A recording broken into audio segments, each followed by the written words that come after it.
wait to see your slides. Welcome everyone to Story and Song Bookstore Bistro. I'm Donna Paz Kaufman, co-owner of Story and Song with my husband, Mark. And one of the things that we have enjoyed most about the last 20 years that we've lived here is Shrimp Festival. And I think this time of year, whether we're in a pandemic or not, it's always a time that we think about shrimp, we think about those beautiful festivities downtown, and we think about the importance of the shrimping industry to the local economy, not only to Amelia Island, but all up and down this coast. And today we're so honored to have Beverly Bowers Jennings, I'm sorry, that came out perfectly yesterday. Beverly Bowers Jennings here from Hilton Head. She was doing another project and started collecting information that just magically led her to creating this book. I think if you had started out with this idea, it would have been overwhelming, right? But while putting together another exhibits, things started accumulating. And now we have a beautiful history of the shrimping industry up and down the Southeast coast, which never existed before. So if you're wondering, when did all of this get started? And my gosh, shrimp were not even considered food at one point. I learned yesterday from Beverly when we were talking about shrimp as food, they were considered worms. So boy, have we come a long way with the shrimp industry. So we're here to welcome back Beverly Bowers Jennings to talk about the shrimp industry. And before we turn this over, I'd like to thank Connor Faisal, who is the media manager at Story and Song. He's been busy during COVID to get all the programs that we usually have up here in the living room for Amelia Island. He's been getting that online for us. So thanks so much for joining us. Thank you, Beverly. I can't wait to hear what you have to say and the stories you have to tell. Thank you, Donna and Connor, and all of you for being here. Shrimp Tales, Small Bites of History was an extension of exhibits for the Port Royal Sound Maritime Center in Okatee, South Carolina. And the shrimpers have just been so incredibly welcoming with telling me stories and sharing their pictures and just encouraging me to keep on going. And I got this book. So I wanted to let you know that I was preserving the history of shrimping, crabbing, and oystering, and I realized that there was very little on shrimping. And so I did more interviewing by way of camcorder and created some of the pictures. All the proceeds from this book are going to the South Carolina Seafood Alliance. The book is 9 chapters. 7 of those chapters are coastal towns, or a bunch of coastal towns in the same area. We start out in St. Augustine, and as Donna said, that is where the early shrimpers who began to sell shrimp were located. In the 7 chapters, each chapter has a lot of variety. It has an operation such as ice or net sewing or boat building. And it has histories of many of the shrimpers in that area. It has quotes with little headshots that I got off the videos I had done. And it has interesting tidbits, sidebars. One might be telling you why shrimp were smoking after they had been caught in a certain area, or about tokens that some of the peelers were paid in, which was typically used in a different industry. And there are 2 specialty chapters. One is the blessing of the fleet. And this was something that the fishermen brought from the old country. They had always, after they had repaired their boats and before the season began, they would dress them up. Sometimes there was a theme, sometimes there wasn't.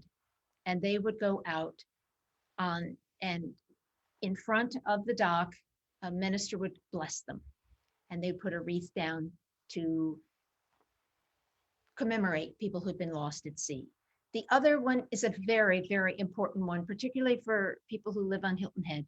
And that was the petrochemical plant that the Black cooperative in Hilton Head filed the first lawsuit against to keep it from building in the area.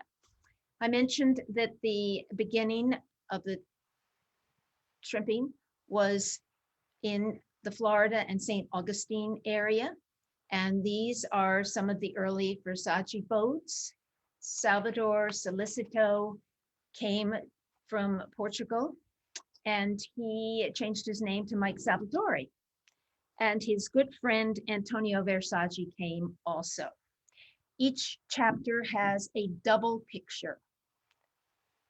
This was Salvador, Mike Salvatore, and Antonio's packing house. And these were their early boats in 1909. How they arrived, we don't really know. Were they shipwrecked? Did they come because they weren't the firstborn in their family and they weren't going to inherit the company that the father had been building and working? Or did they just come to seek a new life here? We don't know on all of them, but they did come to Florida. And Florida became a very big boat building area. Desco was huge. And the Dutch did a lot of the boat building. Down in this page shows a picture from one of the pages in the book. You don't have to start at the beginning of the book and read the whole thing. You can open to almost any page and have fun with some of the interesting facts, hopefully. One of the operations is nets and doors. It's very important, the door. The bottom of the door, right here, this is what is used by a lot of people to peel shrimp. They put it up over the back of the shrimp, pull it up, and presto, they've taken the peel off. I'm using it as a pointer. When the nets are laid out or dropped, the net itself is a circular opening, and on each side of it, there are the doors.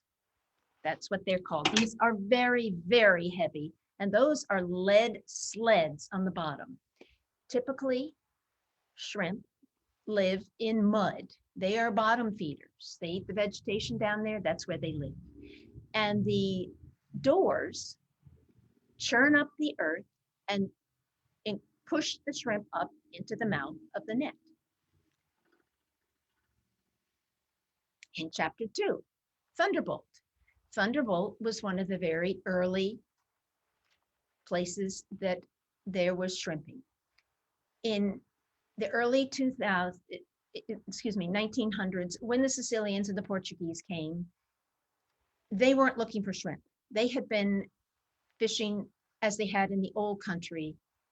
And there was a year that there were not very many shrimp. So, there were not very many fish, but there were a lot of shrimp. And they caught the shrimp and tried to figure out what to do with them, how to sell them, how to get people to eat them. The Palace Saloon here is featured in the book, and it is because they were one of the places that shrimp were offered to people to stay a little longer in the saloon, and it was at a time when shrimp were very plentiful. So that they started to get a taste for it by canning it, by drying it, and then the shrimp move, and they move with the temperature of the water. I think you have a lot that stay here year round, but for the more northern areas, the shrimp do move up in the warmer waters.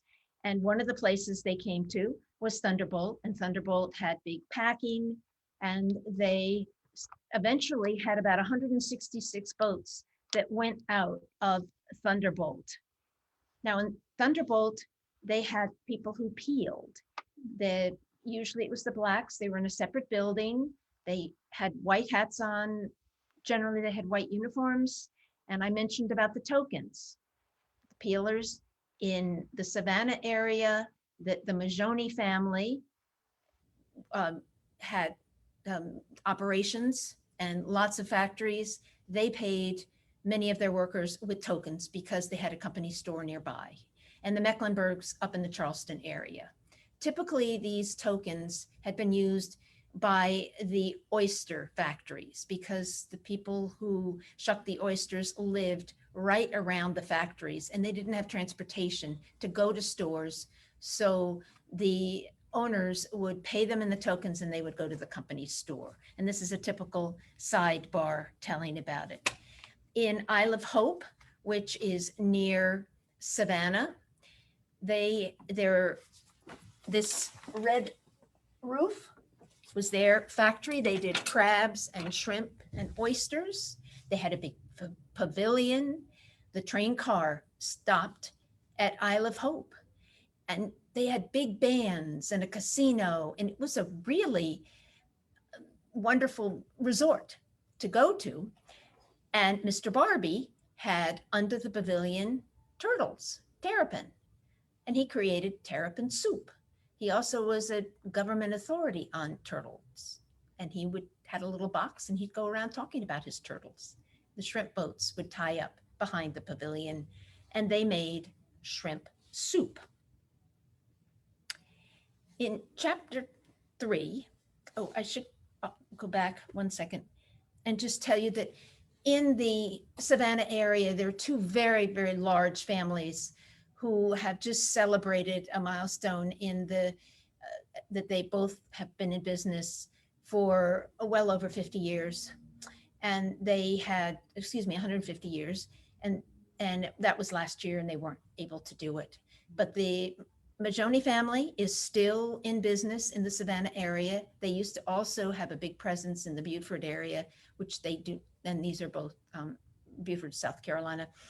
And the Ambos family. Both of them are still very much in the fishing industry. The Amboses are more.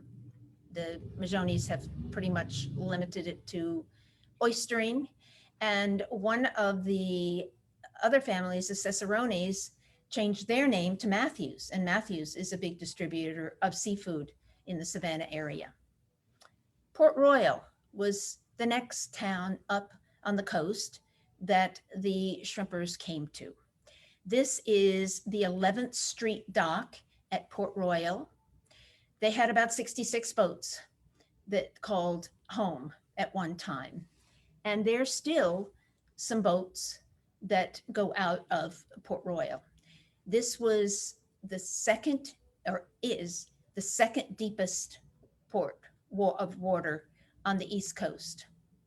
So very, very large 100-ton boats would come in to the big dock, and the shrimp boats would come to this dock. And before there was a bridge, they would take them over to Parris Island. And the big ships would bring coal in, and that would be transported. There was also a railway spur that was built into Port Royal, and it stopped there, and they could put the coal on it. And when shrimping became very popular, and there was a lot of shrimping being done, this is where the shrimpers would load their wooden barrels of iced down shrimp onto the railway cars. And railway cars had been built in the mid-1800s. And shortly after that, they figured a way to ice those cars. And while they were going to the Fulton Fish Market, which was a very popular place for our southern, the Georgia, Florida, South Carolina, and North Carolina shrimp were shipped up to the Fulton Market on these train cars. And at various stations along the way, there were icing facilities. And it's very interesting that Thomas Edison did a little YouTube on it. You can see how they used to ice the cars. But Port Royal was very, very popular. And the Port Royal is this man, Willie Shepper. His father came from Germany, and they started a ship's chandlery. That was a kind of store that provided whatever the seamen needed. And his father started that. Willie continued it. This is a picture of the store, and the little addition on the right became the post office. Willie went into the banking business, and he ran the People's Bank in Beaufort, and he was very helpful to a lot of the shrimpers. And one of those was Charlie Wilson, and he was the first Black man to ever own his own shrimp boat. And Willie had had 3 shrimp boats that had been, the people couldn't make the payments, and he had them behind his bank right there on the water off of Bay Street. And he allowed Willie to buy one. And he said, I know that you will pay me back. And I know that you are a man who's very honest. And that was Willie Shepard.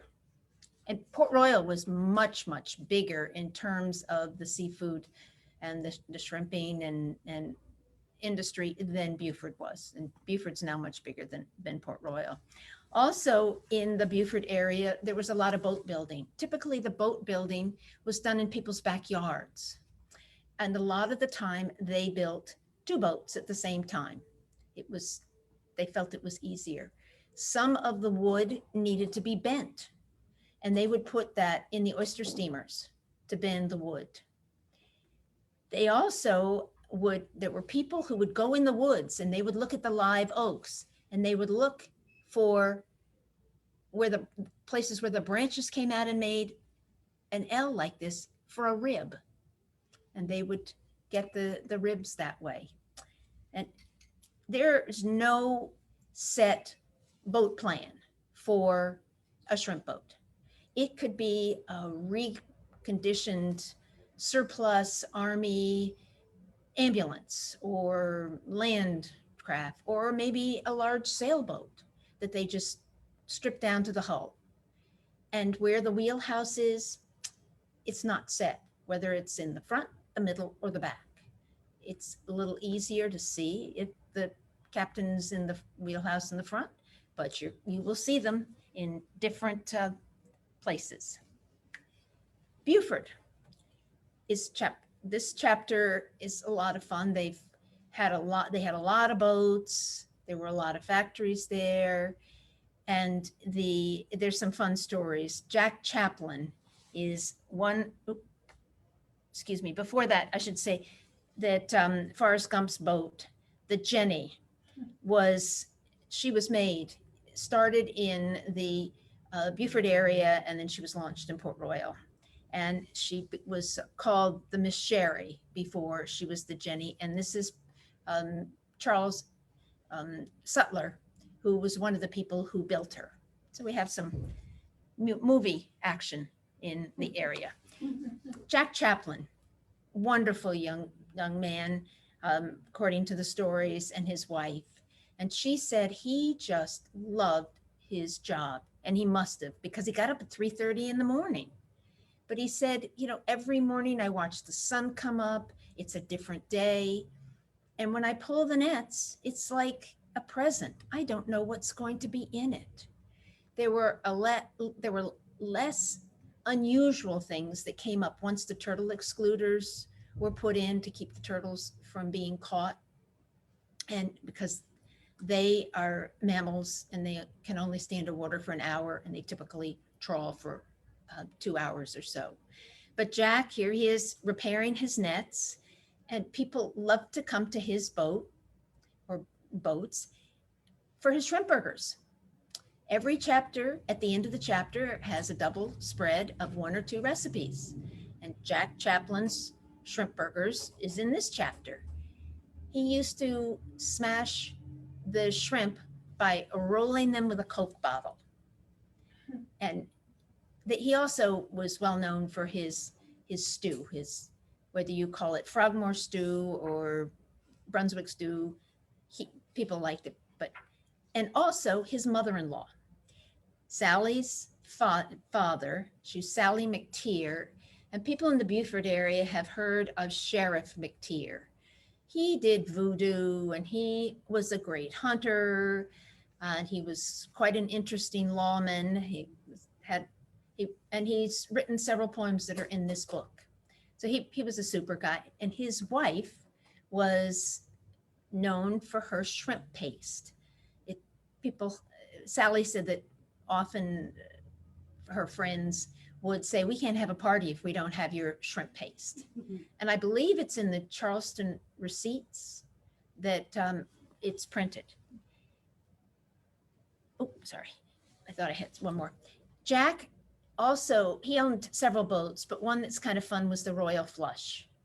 And that was his favorite boat. It was named before he got it. It was probably named after it was won in a card game. So, but he liked it. It was 26 feet. And he said if he ever built his own boat, that he would do one just like the Royal Flush. Here's Jack's Burger up in the right-hand corner of every recipe section. They're Gullah words. A lot of the shrimpers were Gullah, and these are in a dictionary form. And these are just little kind of fun things. The Eat Mo shrimps on the back of Sea Eagle truck. And there's his, that's the top of a 100-pound box of shrimp. And it has a psalm on it. And there's a shirt from a local marina. I was speaking about the blessing of the fleet. The boats are all dressed up. This one is up in the Georgetown area. What I think is kind of fun, if you look in the small picture, you see that looks like the South Carolina logo, but those aren't leaves, those are shrimp in that. And that's from McClellanville. That was their logo for the Shrimp Festival. And I have a little story of each. I have Darien, and which isn't in one of the regular chapters, but I have a little story about each of the blessings of the fleet, because they're all a little bit different, and there are lots of boats. Chapter 6, this is Hilton Head. Hilton Head is really known for before the bridge and after the bridge, because it was a very, very insulated place. Before the middle of 1950, they didn't really have cameras there. I said to one of the gentlemen, Emery Campbell, who was he ran the school on St. Helena's Island for the Black children in the area.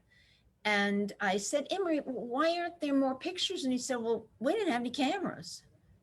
And they all lived in harmony together, but there was a lot of shrimping. And Benny Hudson was very well known on Hilton Head.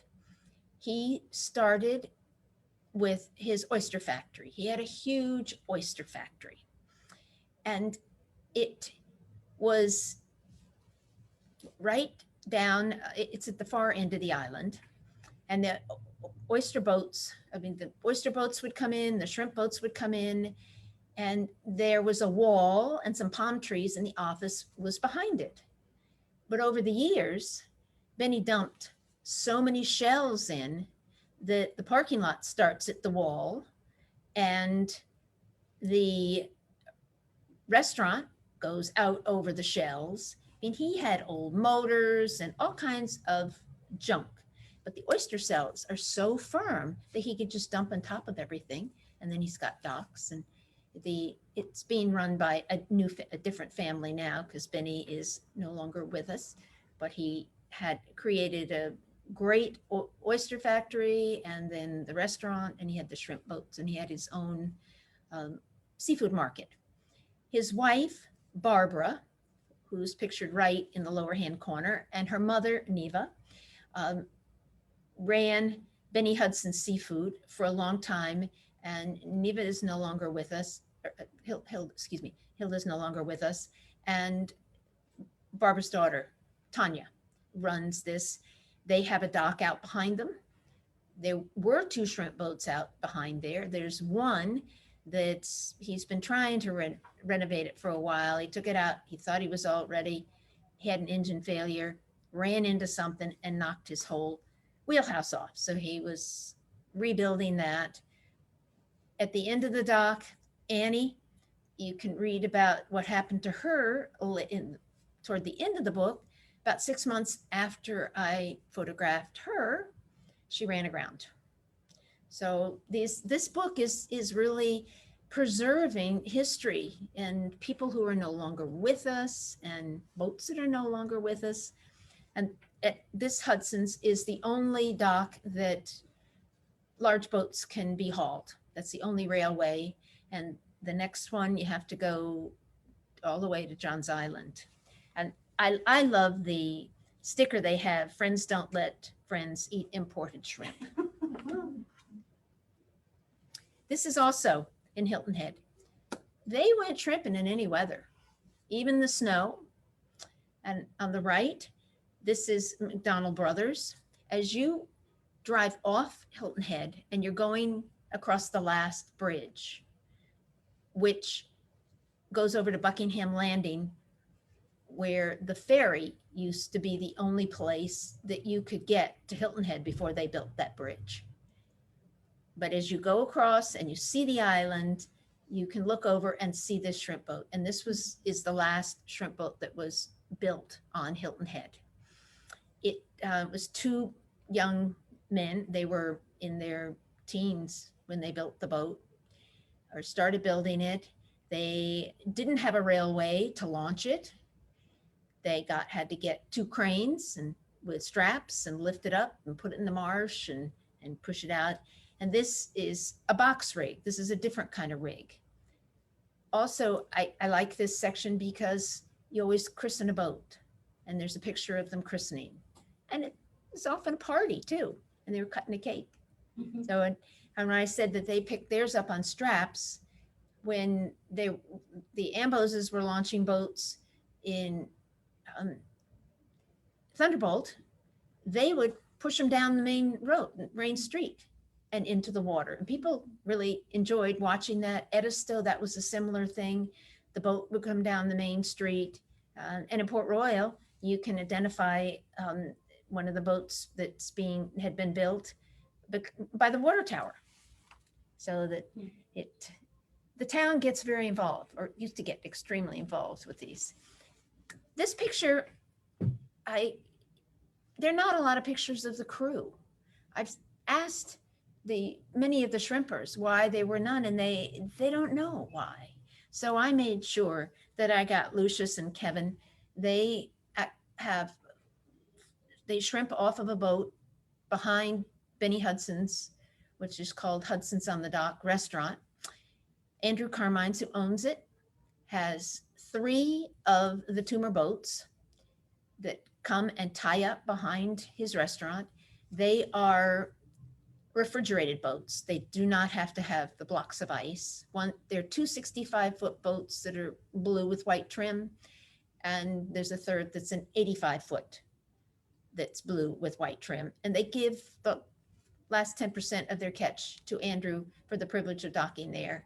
But it's really fun for the diners to see them when they are there. And when you go over the bridge, you can look to the left and you can see if the boats are at the dock, because you can see up that far up. And they're Skip Toomer, these 2 young men work for him. He has known them since they were teenagers. They grew up together on Hilton Head, and they have shrimped together. And Skip is he's well up in he's close to 40. So they've shrimped together for quite a while. White boots, have a few out here, are typically worn by shrimpers. They're a little looser in the front. They're lower. And the reason they're looser and lower is because if they happen to fall over, they're easier for them to kick them off, and they can put their pants down in the boots. Typically the decks are white, so the boots don't scuff the decks. Now a lot of the shrimpers are wearing Crocs, but these are the typical boots. And on this page, you can see the Skip in his wheelhouse, and Stratty Politzer, who was a wonderful man who used to live on Buckingham. Also, I have a little quote from him and a headshot on the page to the right. The BASF, it shaped history in the Hilton Head area. In 1970 was the beginning of the environmental movement. And the politicians wanted desperately a huge presence, and to bring in a large petrochemical plant would have really been great for them. But even though they said it would create jobs for the Black families, they were only entry jobs. And nationally at this same time, there was press about how sick the children were in Beaufort County. They had no medical facilities to go to. So there was a big tug of war. You know, do we try to get these jobs? But the shrimpers in the 70s and 80s, that was really the height of their shrimping. And they were very concerned. If you dump 250 million gallons of effluent a day into is the Colleton River, but it's not a river, it's an embayment. An embayment has no headwater. There's no flush of water that comes and pushes things out. They did a test with a box of oranges in the area that this plant would have been built. It took 2.5 weeks for the tides to pull them out. So if they had spilled chemicals, if they'd spilled gas, it would have stayed there. And the fishermen were so concerned about it, they traveled to Texas to look at an identical plant that was going to be like the one that was going to be built. They could not see anything living behind that plant. And people did research on them in Europe, and the Rhine had dead areas behind their plants. In Belgium, where they had a plant, the river was not flourishing at all. And even though they tried to say that there would be no problem, they wouldn't put money down. They wouldn't guarantee the shrimpers that they would compensate them if their livelihood was endangered. And there was a shrimp boat that went from Hilton Head with 3 people from the Sea Pines Resort who were joined in trying to keep the plant from being built when they realized it could damage the water. And the Black Co-op filed the first lawsuit, and Hack and Fraser for the Sea Pines area filed the second, and then a very, very large crab company called Blue Channel, was huge, known worldwide. They joined with the Majones and other seafood and filed the third suit. So they were very concerned. The people from BASF, the president said, "Oh, we're a $1 billion company. We can flush you down the toilet. You can't do anything to stop us." Well, you can read more about it and see pictures and a poem that Sheriff McTeer wrote that shows what happened. And here they are protesting. They have signs, BASF, bad air, sick fish. There was a lot of national publicity. And right here on the right, this is a gentleman named Tom Barnwell. He started the first medical clinic for the Blacks in the Beaufort area. He is sitting on the grounds of the former Hilton Head Co-op. And in the background is Benny Hudson's on the beach. And the NAACP is photographed in the lower left-hand corner. They came down to protest also. So it was a big thing. Chapter 8 is kind of a fun chapter. This is near Charleston. There's an area that's about, I think it's 16 miles from the main road. It's called Bennett's Point. It's very little, but it's been there a long time. And it's typically had a number of shrimp boats. There's a government research area next to it. And there's a seafood market there, but it's still operational and has been for a very long time. And Edisto, Rockville, and Shem Creek. Now, this is Edisto. Edisto was you could only get to Edisto by ferry for a long time. And Rockville, you could only get there by ferry. But before a hurricane, the people from Edisto, and typically up and down the coast, you may hear they took their boats up the river. Well, what they have done in the off season is prepare for a hurricane. On the upper picture on the left-hand side, they have planted posts in the marsh, probably live oak posts or cypress, a sturdy wood, but they planted them there. And when they are concerned that there is a hurricane coming, they take their boats up the river and they tie them between the posts and the trees, usually using as many as 10 ropes on each boat, in hopes that they will survive a hurricane. And this is Scott Flowers. He's a third generation, but he's not shrimping right now. He runs 2 restaurants in the Edisto area. Sweet guy. This was the only means of getting to this ferry, the Mary Draper. That's the only way you could get to Edisto or get to Rockville. And the family, the Stevens family, had the ferries, they had tugboats, and presently in the lower right-hand corner, it looks like it has a funny stack on it, the boat. It's up on the only really large railway, which is something that they put the boats on and pull out of the water so they can see if there's damage, because there wouldn't, typically the boats were all wooden and wood does rot, but they would pull the boats up and check them. If something was broken, they needed to repair it, but it's hard now. They only have the one railway. Another sidebar talks about the importance of fiberglass, because when the shrimping was falling off a little and the gas prices were getting higher, the shrimpers couldn't afford to buy the new fiberglass boats. So the thing that saved the industry was being able to put fiberglass over the outside of those wooden hulls. And it was very, very important. And that ties a little bit into the very back of the book. When I was very young, my father built me a boat, and a friend of his on the train to New York said to him, "You should fiberglass it for her."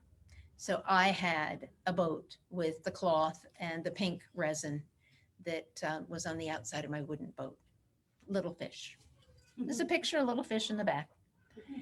Cherry Point in Rockville is a very old area. That's where the ferry would go out of. They also would pick up the cabbages. Megget was the cabbage capital of the world, and their boats would transport the cabbage to the trains or to the trucks or wherever they had to go. And Michael Roche was one of the first people who was trying to help the seafood industry. And the work that he did became what is now the South Carolina Seafood Alliance, which I said all the funds are going to. But Michael started it, and his family is continuing it. And another very important thing about the Rockville is that, unfortunately, McClellanville, they lost their ice machine. And Rockville has 2. And they're have fresh water out there on the point that they're pulling, and I forget the huge amount that they are able to freeze. And if you see where the lettering is on the big picture, that is pulling the ice from the machine, and the green hose is going down in between those 2 young men on the boat, and they're shooting the crushed ice into their wooden boat so they can ice down their catch. There's another chute that goes into the packing house at Rockville. It's also, Rockville has a very big repair area. He's got welders, and people a lot of boats come over there from Edisto and Shem Creek for repairing. They also have 2 boats that were shrimp boats that have been converted and are long line boats, and they're dragging. Long line has lots and lots of hooks on it, and they play it out, and then they come back and pull them in and unhook all the fish for the larger fish. In Edisto, the Tarvin family was ready for the blessing of the fleet. But this young man, Vasa Tarvin, when he was in grade school, was taken to the docks and met a man named Wayne Magwood. And Vasa just fell in love with the water, and Wayne took him under his wing and he mentored him. And the Miss Paula is named after his teacher, and that's Vasa's boat. He is a shrimp boat captain. Unfortunately, Wayne, he was wonderful to me. I went out shrimping with him. I went to the Blessing of the Fleet on his boat. I just was very fond of him. And he unfortunately had a very sad accident last year, and it was not shrimping.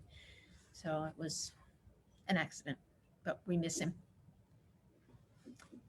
Further up the coast, we have McClellanville and Georgetown.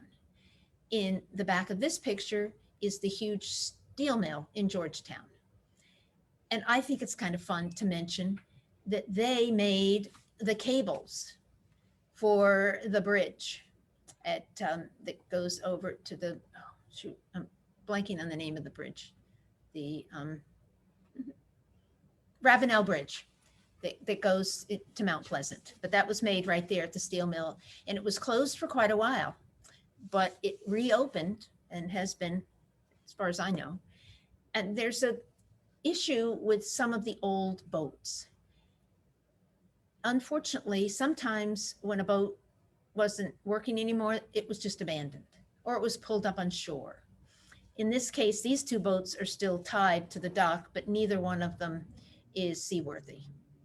And when you walk behind the boats in downtown, the shops, there is a walkway that you can go behind the shops along the water, and there's an island, and there's a boat that's sitting up on an old dock there, and it washed up after a hurricane. Nobody wants to claim it. Nobody wants to pick it up. And when I referred to those, the boat that hit salvage and sunk, it was too hard to get the first boat up, and it had moved 700 feet, and the second boat hit it. And it's just, with the way the tides and everything are, it's very, very hard to salvage and take that debris away. McClellanville is still active.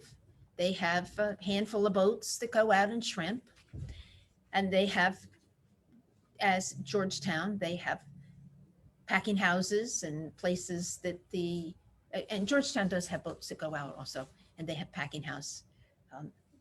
But they both are still active. A lot of history. McClellanville was very much in the news after Hugo, because that's where Hugo hit. I mean, it hit right on top. The eye hit McClellanville, and people had escaped to a schoolhouse and had no idea that the 20-foot surges would be flooding the schoolhouse, and they'd be standing on tabletops hoping that they were going to get out. I mean, it was a disaster. They have a cute little museum there. This chapter, Billy Baldwin, who has been involved in many books, helping people like myself with supplying, giving me a piece. He wrote sort of what I would say is the meat of this chapter about his life, which is, he's a character, but he's a really sweet person. And he was an architect, and he was a builder, he was a shrimper. He's done it. He's done a lot of things, and a photographer and an author. So this is a wonderful memorial to the seamen who've been lost at sea. On either side of it, there's a pillar with two sculptures, a boot, one's lying down, one is standing up. Shrimping has the day's end, and the sunsets are gorgeous. This is off of St. Helena's Island. It's right down from Corky White's. He also has an ice plant and docking area. And this boat is kind of interesting because the wheelhouse is in the rear. And this boat's called Let's Go. So I just want to close and say that all proceeds are going to the South Carolina Seafood Alliance, and please eat local seafood. Are there any questions? Yeah, good. Anybody have any questions? For Beverly? Okay. Well, Well, thank you for taking us up the coast, oh, you're welcome. starting with St. Augustine, going all the way to Pawleys Island, Georgetown, South Carolina.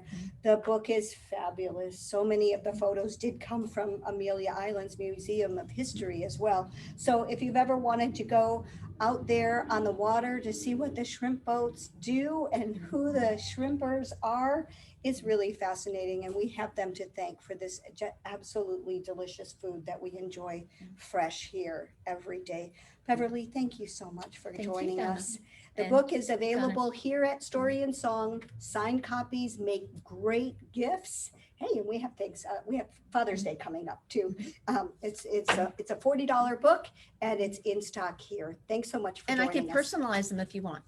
Yeah, absolutely. Okay, thanks for joining us. Thank you for coming.